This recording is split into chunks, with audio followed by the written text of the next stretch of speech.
Okay, people ask me, how do you predict Iran's going to go? Well, I believe Iran's at a weird point in its life right now.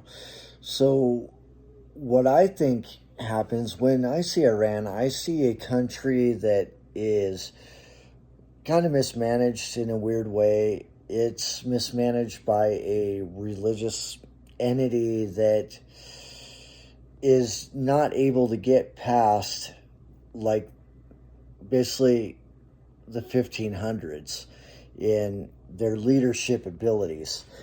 Like, it works for, like, say, in feudalism, it worked great then, but it doesn't work so much now in today's day and age. And what I predict is going to happen is two things.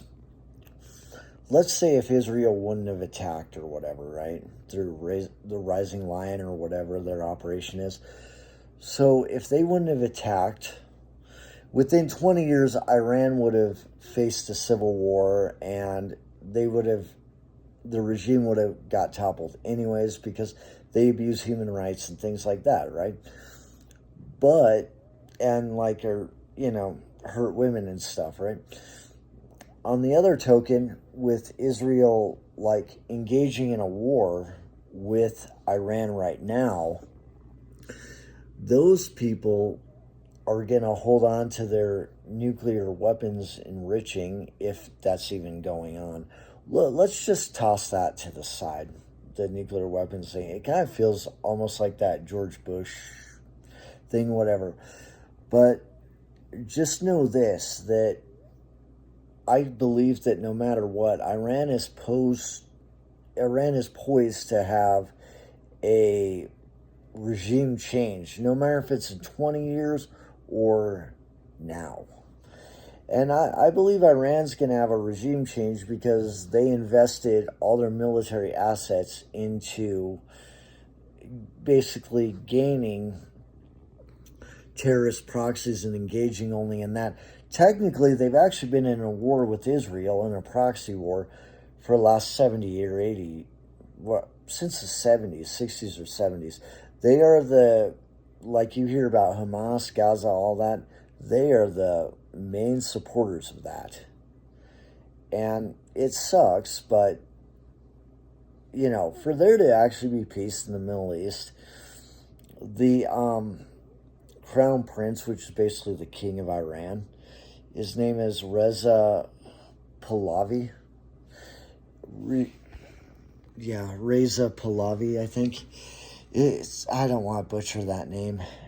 But anyways, he is probably going to take over that country because when you look at, without Israel's involvement, when you look at that country, it is as bad off as politically with distrust and hate of the government as you see the exact same conditions nearly as like right before the French Revolution. Just where people can't speak their mind, they're constantly getting attacked. You can get executed if you're a female for making a TikTok video. You can be executed as a female for, like defending yourself against a rapist. I mean, it's terrifying. And it's not a good situation. I mean, they're in the 1400s, and they need to get out of it. And, I believe that this was eventually going to happen anyways because the spread of information, that kind of thing, it's not like you can shut the internet off all the way. Young people there get access to it. They know there's a better situation. They know there's a better life. They're not believing the Kool-Aid that is being fed by the Iranian government right now, by this they behave in a tyrannical way, tyrannical religious regime, and it's fine, They kind of made their own bed. They dug their own grave. I mean, they're just reaping the rewards of, since the 70s, basically persecuting their own people. All right. I wish it didn't have to come to this. Have a good day.